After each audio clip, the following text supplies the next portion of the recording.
আজকে একটা কবিতা পড়াবো, এ মার্ক অফ রেসিস্ট্যান্স, ঠিক আছে? কিন্তু তার আগে একটা ভিডিও দেখাতে চাইবো। এই ভিডিওটা আগে দেখে নাও সবাই, ঠিক আছে? It's going to B productive. এই যে দেখো, একটা পাথরের উপর পাথর বানাচ্ছে, পাথরের উপর পাথর, কোনো গ্লু ব্যবহার করছে না কিন্তু।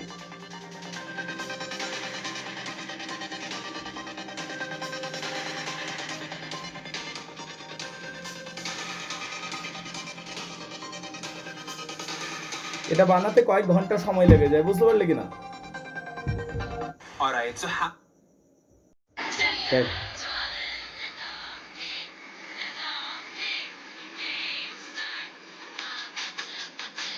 ওকে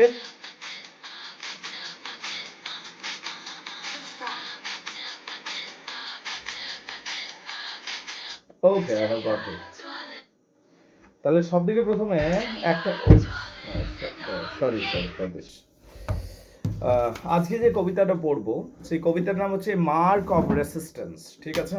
কিন্তু যে ভিডিও ক্লিপসটা সব দিকে প্রথমে দেখালাম সেটা জানা দরকার।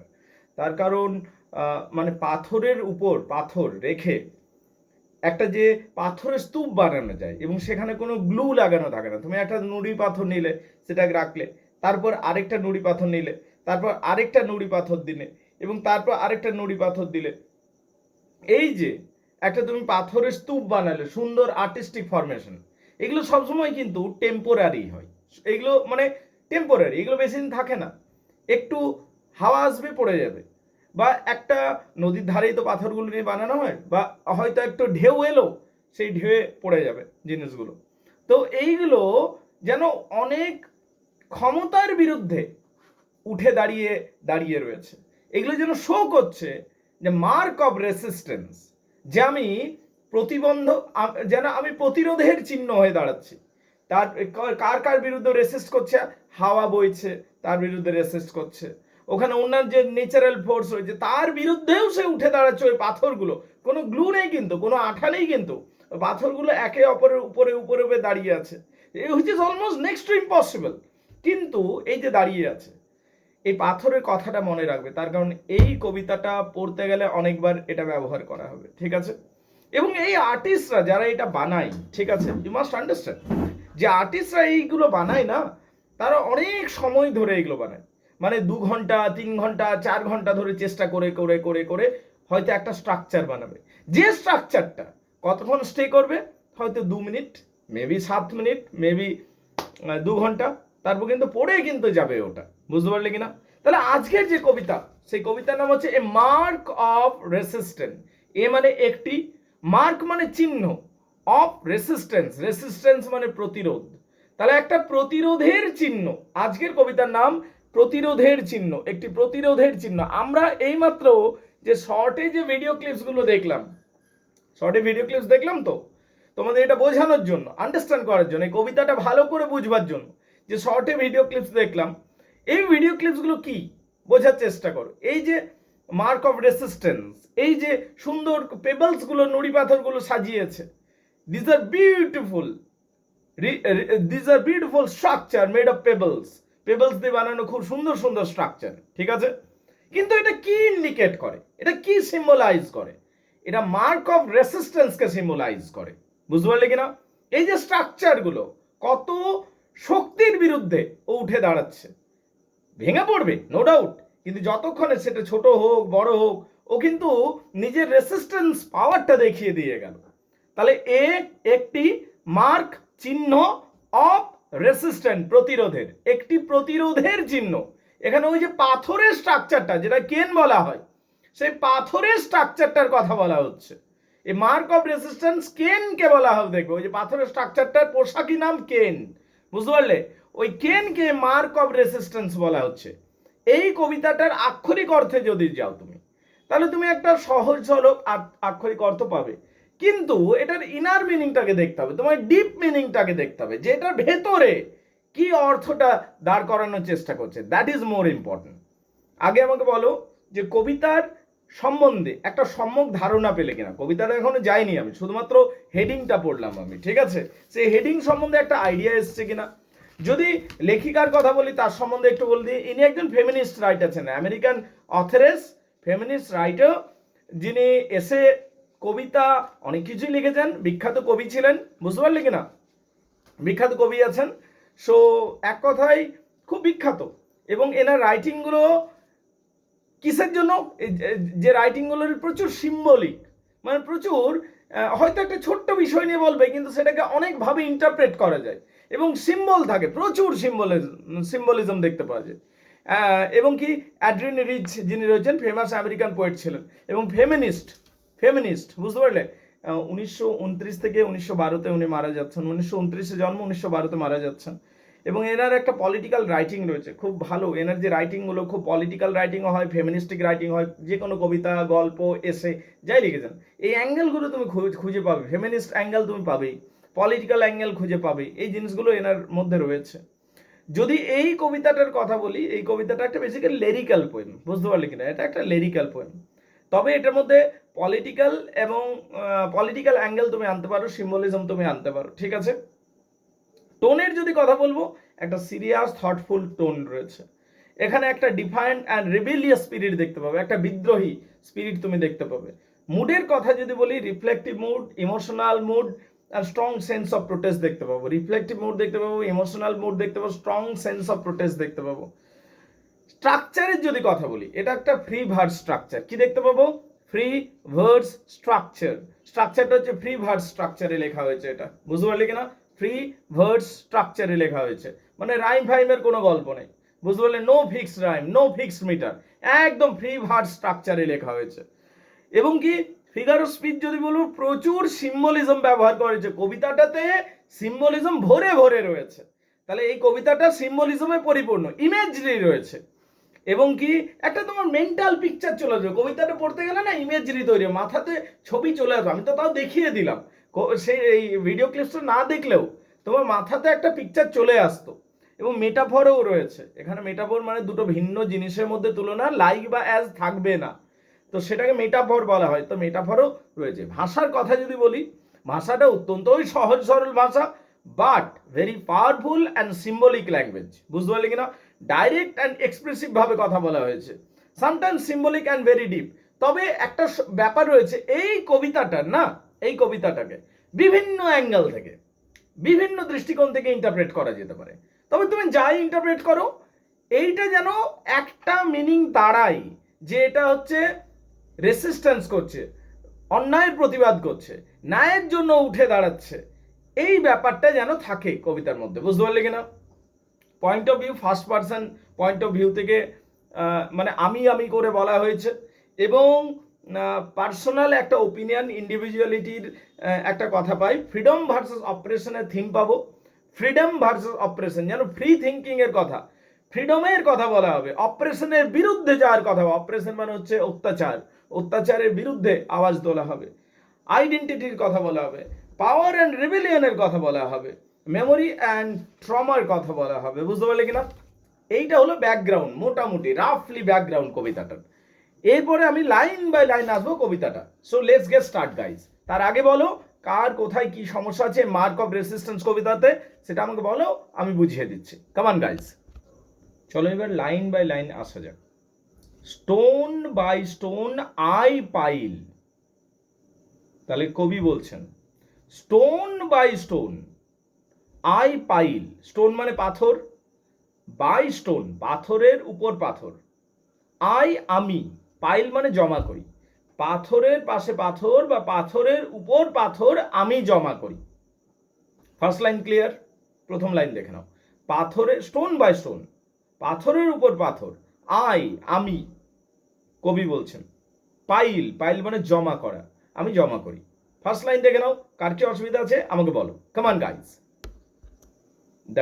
দিস কেন of my intention, very good, this কেন, যে ভিডিওগুলো প্রথমে দেখালাম আমি, ওটা ছিল কেনের ছবি, সে পাথরের উপর, তার উপর পাথর, তার উপর পাথর, তার উপর পাথর নিয়ে একটা স্ট্রাকচার বানানো হয়েছে, ওটাকে কেন বলা হয়। তাহলে পাথরের উপর পাথর রেখে আমি একটা স্ট্রাকচার বানাই, ওটাই বলছে stone by stone I pile, পাথরের উপর পাথর, তার উপরে পাথর আমি জমা করি। দিস কেন, এই যে স্ট্রাকচারটা হলো, পাথরের ঢিপিটা হলো বা শিলাস্তূপটা হলো, ওটাই কেন বলা হয়। দিস কেন, এই কেনটা is the symbol of my intention, বল sir is the symbol of my intention, কোথায় লেখা আছে? কোথাও লেখা নেই, কিন্তু নিজের সুবিধার জন্য এটা ধরতে হবে তোমাকে। দিস কেন অফ মাই ইন্টেনশন, মানে এই কেনটা হলো আমার ইচ্ছার প্রতিফলন। ইন্টেনশন মানে ইচ্ছা, তাহলে দিস কেন is the symbol or the reflection of my intention, মানে এই যে কেনটা, এই পাথরের স্তূপটা, এটা হলো আমার ইচ্ছার প্রতিফলন। দিস কেন ইজ দ্য সিম্বল বা রিফ্লেকশন অফ মাই ইন্টেনশন, এইটা ধরতে হবে তোমাকে। এই কেনটা হলো, পাথরের স্তূপটা হলো আমার ইচ্ছার প্রতিফলন বা ইচ্ছার একটা রূপ। বলো এটাও ক্লিয়ার কিনা? কোথায় কি অসুবিধা আছে বলো? যেহেতু 2 নম্বর মানে দ্বিতীয় লাইন পর্যন্ত সবকিছু পরীক্ষা, দ্বিতীয় বাক্য পর্যন্ত, প্রথম বাক্য দ্বিতীয় বাক্য পরিষ্কার হয়ে গেছে, 3 নম্বর বাক্যে আসছি আমি। With the noon's weight on my back, তুমি ভাবো দুপুর বেলাতে, সকাল থেকে শুরু করেছো পাথরের উপর পাথর সাজাতে, পাথরের উপর পাথর সাজাতে, সকাল 9টা থেকে তুমি শুরু করেছো এটা করতে, দুপুর গড়িয়ে গেল, একদম বিকেল হয়ে যাওয়ার পালা, প্রায় দুপুর 3টা বাজছে। তুমি তুমি ভাবো, ভেবে দেখো যে চরম গ্রীষ্মকাল, চচ্চড়া রোদ, বুঝতে পারলে কিনা? সেই চড়া রোদে তোমার পিঠ ফেটে যাচ্ছে, কিন্তু তুমি ওই কাজটা না করে উঠবে না। একটা পাথর আরেকটা পাথর আরেকটা পাথর দিচ্ছি, তুমি ভাবছো আরেকটা পাথর দেবই, কিন্তু পড়ে যাচ্ছে বারবার। সেই কাজটা তুমি করতে চাইছো কোনোভাবে, অথচ চড়া রোদ, সূর্যের প্রখর আলো তোমার পিঠের উপর পড়ছে। তো সেটা বলছে দেখো, উইথ দ্য নুন সোয়েট, দুপুরের ভার, মানে দুপুরে কি ভার? চড়া রোদের ভার, অন মাই ব্যাক, আমার পিঠের উপর এসে পড়ছে। তুমি নদীর ধারে পাথরগুলো সাজাচ্ছ এবং সূর্যের প্রখর তাপটা তোমার পিঠের উপর এসে পড়ছে। উইথ দ্য নুন সোয়েট, দুপুরের ভার, অন মাই ব্যাক, আমার পিঠের উপর এসে পড়ছে। এক্সপোজড অ্যান্ড ভালনারেবল, এবং সেই সেই তাপে আমি এক্সপোজড হচ্ছি, অ্যান্ড ভালনারেবল মানে আমার একটু কষ্ট হচ্ছে, জানো, বুঝতে পারলে কিনা? এক্সপোজড হচ্ছি আমি, এবং ভালনারেবল, ওই যে ভালনারেবল মানে কি, যেটা হচ্ছে সহজে মানে মানে ক্ষতিগ্রস্ত হতে পারে, সেটা ভালনারেবল, বুঝতে পারলে কিনা? ভালনারেবল মানে কি, যেটা সহজে ক্ষতিগ্রস্ত হতে পারে, ঠিক আছে? তো এক্সপোজড হয়ে আছে, তাহলে দেখো, তাহলে কি এক্সপোজড অ্যান্ড ভালনারেবল, এই যে পাথরের স্ট্রাকচারটা বানাচ্ছি এইটাও এক্সপোজড পজিশনে রয়েছে, মানে হাওয়া বাতাস সূর্যের তাপ সব কিছুর মধ্যে এক্সপোজ পজিশনে রয়েছে, আর ভালনারেবল কন্ডিশনে রয়েছে, মানে যে কোনো সময় এটার ক্ষতি হতে পারে, এটা যে কোনো সময় পড়ে যেতে পারে, ভেঙে যেতে পারে, আবার ধ্বংস হয়ে যেতে পারে, ভালনারেবল কন্ডিশনে রয়েছে। মানে এই যে স্ট্রাকচারটা বানাচ্ছি, কেনটা আমি বানাচ্ছি পাথর দিয়ে দিয়ে দিয়ে, এটা এক্সপোজড কন্ডিশনে রয়েছে, এবং এটা ভালনারেবল, মানে it is in expose condition and vulnerable condition. ওই যে দা কেন, যে কেনটা আমি বানাচ্ছি, পাথরের স্তূপটা বানাচ্ছি, সেইটা এক্সপোজ কন্ডিশনে রয়েছে, সূর্যের আলো বাতাস ঝড়, এবং ভালনারেবল কন্ডিশনে রয়েছে, মানে যে কোনো সময় পড়ে যেতে পারে। এই পর্যন্ত দেখে নাও, কার কি অসুবিধা আছে বলো? তাহলে চলো পরের অংশে আসা যাক। Across the slanting field, across the slanting field, across মানে সোজা তো নয়, আড়াআড়ি, এটা অ্যাক্রস, বুঝতে পারলে? সোজা গেলে তো স্ট্রেট হয়ে গেল, অ্যাক্রস আড়াআড়ি ভাবে, ঠিক আছে? দ্য স্ল্যান্টিং ফিল্ড, স্ল্যান্টিং মানে কি তির্যক, যেটা সোজা পড়ে না, তির্যক, বুঝতে পারলে? কিন্তু সোজা পড়ে না, যেটা তির্যক, সূর্যের আলো সোজা যখন পড়ছে না, তির্যক ভাবে পড়ছে, সেটা স্ল্যান্টিং, ঠিক আছে? স্ল্যান্টিং ফিল্ডস, অ্যাক্রস, তাহলে কি এই যে স্ট্রাকচারটা আমি বানাচ্ছি, across the slanting field, slanting ফিল্ডের মাঝখানে বানাচ্ছি আমি, একটা তির্যক মাঠের মাঝখানে বানাচ্ছি, মানে কোনো প্রোটেক্টেড রুমের মধ্যে নয়, যেখানে মানে বাতাস বইছে না, একদম নিয়ন্ত্রিতভাবে আছে সব কিছু, জোরে ঝড় ঢুকবে না, জানলা কপাট বন্ধ, অমনি নয়, খোলা মাঠের মধ্যে একটা তির্যক মাঠের মধ্যে আমি বানাচ্ছি এই স্ট্রাকচারটা, স্কেইনটাকে। তাহলে অ্যাক্রস দ্য স্ল্যান্টিং ফিল্ড, তির্যক মাঠের মধ্যে এই সমস্ত কিছু বানানো হচ্ছে। অ্যাক্রস দ্য স্ল্যান্টিং ফিল্ড মানে তির্যক মাঠের মধ্যে এই স্ট্রাকচারটা বানানোর চেষ্টা করছি, বলো বোঝা গেছে কিনা? কামান, পরের অংশে আসা যাক। Which I love but can not save, which, এখন যেটাকে আমি ভালোবাসি কিন্তু এটাকে আমি বাঁচাতে পারবো না, যেটাকে আমি ভালোবাসি কিন্তু এটাকে আমি বেশিক্ষণ ধরে রাখতে পারবো না, কোনটা? যেটাকে আমি ভালোবাসি। তো কোনটাকে? নিশ্চয়ই কেনটার কথা বলেছে, পাথরের স্তূপটার কথা বলেছে, পাথরের স্ট্রাকচারটার কথা বলা হচ্ছে। যেটাকে আমি ভালোবাসি বাট ক্যান নট সেভ, কিন্তু এটাকে আমি দীর্ঘ সময় ধরে রাখতে পারবো না। এই পাথরের স্ট্রাকচারটাকে আমি ভালোবাসি, which I love but can not save, কিন্তু এটাকে আমি বেশি সময় ধরে আটকে রাখতে পারবো না। ফ্রম ফ্লাড, কি থেকে বাঁচিয়ে রাখতে পারবো না? বন্যা থেকে। একটু পরেই জোরে নদীর স্রোত আসবে, ভেঙে দেবে। ফ্রম ফ্লাড, ফ্লাডের হাত থেকে। দ্যাট আর টু কাম, যেটা আসবেই, একটু পরেই আসবে। দ্যাট দ্যাট উইল কাম, যেটা বলতে চাই, যেটা আসবে একটু পরে। তাহলে এই জিনিসটাকে, আমি কেনটাকে ভালোবাসি but I can't save it for a long time. আমি এটা নদীর ধারে ওই মাঠের সামনে আড়তভাবে বানিয়েছি, তো এটাকে আমি ভালোবাসি বাট আই ক্যানট সেভ, কিন্তু এটাকে আমি বাঁচাতে পারবো না বেশিক্ষণ ধরে। কেন? ফ্রম ফ্লাডস, বন্যার হাত থেকে। বন্যা মানে এমনি ছোট্ট ঢেউ, বুঝতে পারলি? ঢেউয়ের হাতে। বন্যা হলে তো যিনি বানাচ্ছে উনিই বাঁচবেন না। তো এই ছোট্ট ঢেউটাই এর কাছে বন্যা। সেই ঢেউটার কাছ থেকে আমি বাঁচাতে পারবো না। দ্যাট আর টু কাম, যেটা আসবে একটু পরেই চলে আসবে, যে ঢেউটা। কেমন এই পর্যন্ত দেখে নাও। It can only fasten down, it can only fasten down. দেখো, ফাস্টেন ডাউন, আমি যেটা করতে পারি, আমি তাড়াতাড়ি এটাকে করতে পারি। যেটা আমার হাতে রয়েছে, যত চট জলদি করা যায় সেইটুকুই আমি পারবো। ইট ক্যান অনলি ফাস্টেন ডাউন, আমি এটাকে হয়তো দ্রুত বানানোর চেষ্টা করতে পারি। With this short of my hand, with this short of my hands, আমার হাত দিয়ে এটা আমি যত তাড়াতাড়ি সম্ভব করতে পারি। এটাই আমার হাতে আছে। আমার হাতে কি রয়েছে? যত তাড়াতাড়ি সম্ভব এটা আমি করবার চেষ্টা করতে পারি। দিস পেনফুলি অ্যাসেম্বলড, তাহলে দেখো, দিস পেনফুলি অ্যাসেম্বলড স্টোনস, তাহলে কি বলছে দেখো, কি বলছে দেখো। Can only fasten down with this work of my hands, this painfully assembled stones in the shape of nothing. বলছে এই যে পাথরের স্তূপটা আমি বানাবো, এটা কিছুক্ষণের মধ্যে কিসে পরিণত হবে? সে ঢেউয়ের আঘাতেই হোক বা হাওয়ার আঘাতেই হোক, সেটা নাথিং এ পরিণত হবে। কিছুক্ষণ পর ভেঙে যাবে, ওই স্ট্রাকচারটা থাকবে না। ঠিক আছে? যেটা আমি কষ্ট করে হাত দিয়ে বানিয়েছি। তাহলে with this work of my hand, এটা হলো আমার হাতের কাজ। This is, with this work of my hand বলছে না, মানে দিস ইজ, এই যে কেনটা, this is the work of my hand. বুঝতে পারলে কিনা? এটা আমার হাতে বানানো কাজ, একটা আর্ট, এটা আমার আর্ট একটা। তাহলে এইটা হলো আমার হাত দিয়ে বানানো একটা তৈরি শিল্প। তাহলে this is the work of my hand, this the art of my hand, যেটা আমি হাত দিয়ে বানাচ্ছি। বাট দিস পেনফুলি অ্যাসেম্বল, যেটাকে আমি যন্ত্রণার সাথে, দিস পেনফুলি অ্যাসেম্বল, যেটা খুব কষ্ট করে আমি অ্যাসেম্বল করেছি, মানে একটার উপর আরেকটার উপর আরেকটার উপর চাপিয়েছি। অ্যাসেম্বল করা মানে সেটাকে সম্মিলিতভাবে সুন্দরভাবে সাজিয়ে রাখা। আমি খুব যত্ন সহকারে করেছি এবং সেটা যন্ত্রণার সাথে করেছি। দিস, এগুলোকে পেনফুলি, যন্ত্রণার সাথে আমি এগুলোকে অ্যাসেম্বল করেছি। অ্যাসেম্বল করেছি স্টোনগুলোকে, পাথরগুলোকে, in the shape of nothing, কিন্তু কিছুক্ষণ পরে কিসে পরিণত হবে? নাথিং এ পরিণত হবে, কিছুই থাকবে না এটা। তার কারণ ঢেউ আসবে বা জোরে হাওয়া আসবে, পড়ে যাবে, তো কিছুই থাকবে না, নাথিং এ পরিণত হবে।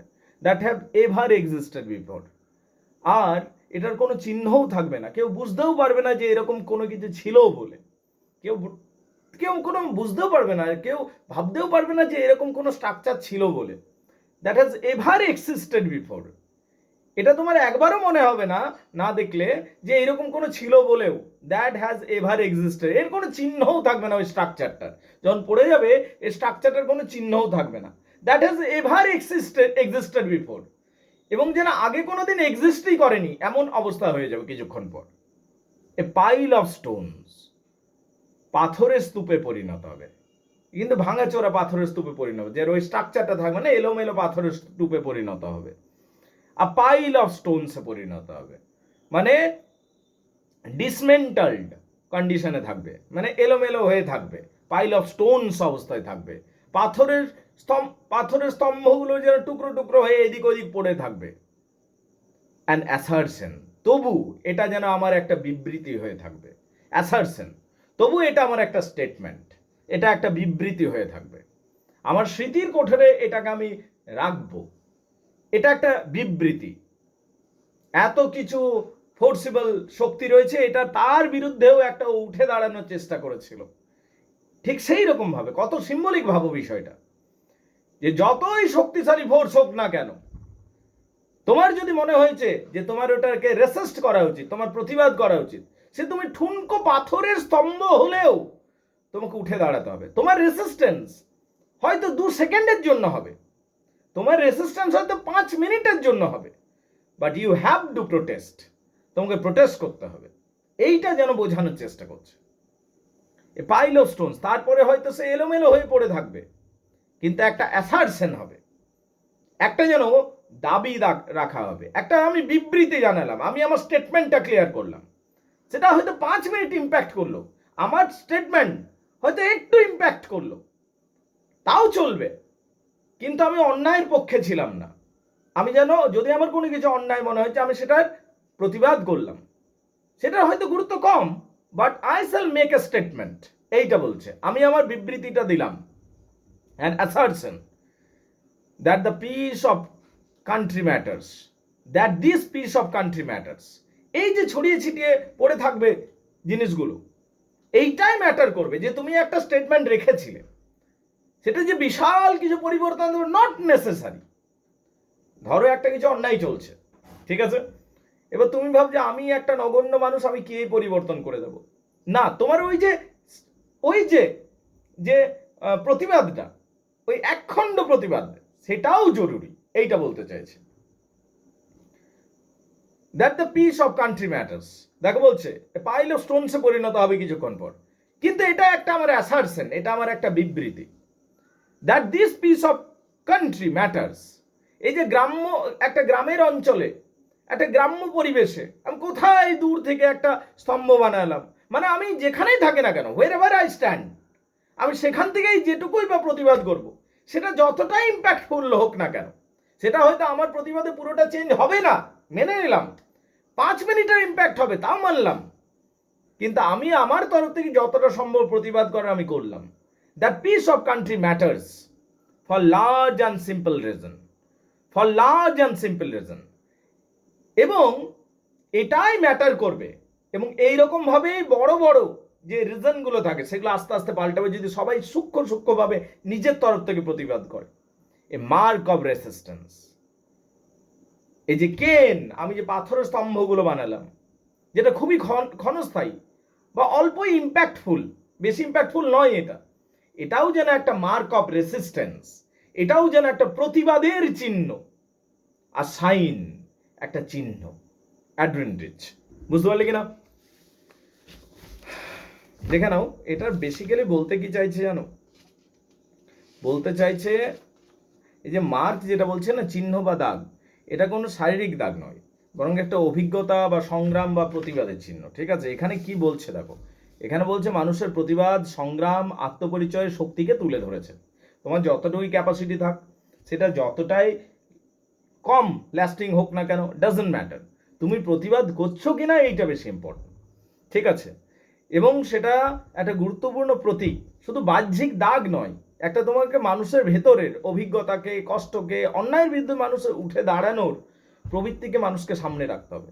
কবিতাতে দেখানো হয়েছে যে সমাজের ক্ষমতাবানরা, যে যে যে বিভিন্ন ধরনের সমাজের যে ক্ষমতাবানরা আছে, বা যা এক্সপ্লয়টিং পিপলরা রয়েছে, তারা বিশাল পাওয়ারফুল, তারা বিশাল শক্তিশালী, এবং তারা, তাদের সামনে তোমার প্রতিবাদ হয়তো তুচ্ছ, নগণ্য, বা সেটা স্বল্প সময়ের জন্য, বা শর্ট লাস্টিং, ঠিক খানিকটা কেনের মতো, ওই পাথরের স্তম্ভর মতো।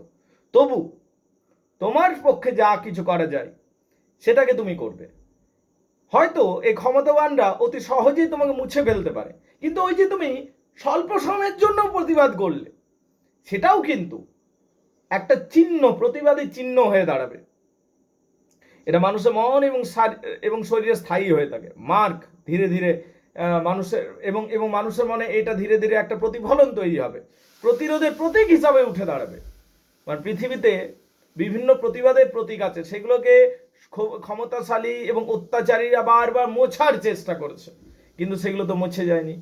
কেউ না কেউ নিজের তরফ থেকে ছোট চেষ্টা করে হাজার হাজার মানুষের স্বল্প চেষ্টাতে বৃহত্তর প্রচেষ্টাতে সেগুলো রয়ে গেছে। কবি আরো বোঝাতে চেয়েছেন যে প্রতিরোধ সবসময় যে বড় কোনো বিপ্লব হতে হবে তা নয়, প্রতিরোধ যে বিশাল একটা বড় বিপ্লব তৈরি করতে হবে তা নয়, ঠিক আছে? ছোট ছোট কাজও প্রতিবাদের ভাষা হতে পারে, প্রতিবাদের সিম্বল হতে পারে, প্রতিবাদের চিহ্ন হতে পারে, যে চিহ্ন মানুষকে অতীতের সংগ্রামের কথা মনে করাবে, তাকে ভবিষ্যতের লড়াইয়ের জন্য অনুপ্রেরণা দেবে, সেই রকম কথা বলাবে। সার্বিকভাবে এই কবিতাটা যেটা রয়েছে মার্ক অফ রেসিস্ট্যান্স হলো মানুষের স্বাধীনতা, আত্মসংগ্রাম এবং ন্যায়ের বিরুদ্ধে আদম্য মানসিকতার প্রতীক। বুঝতে পারলে কিনা?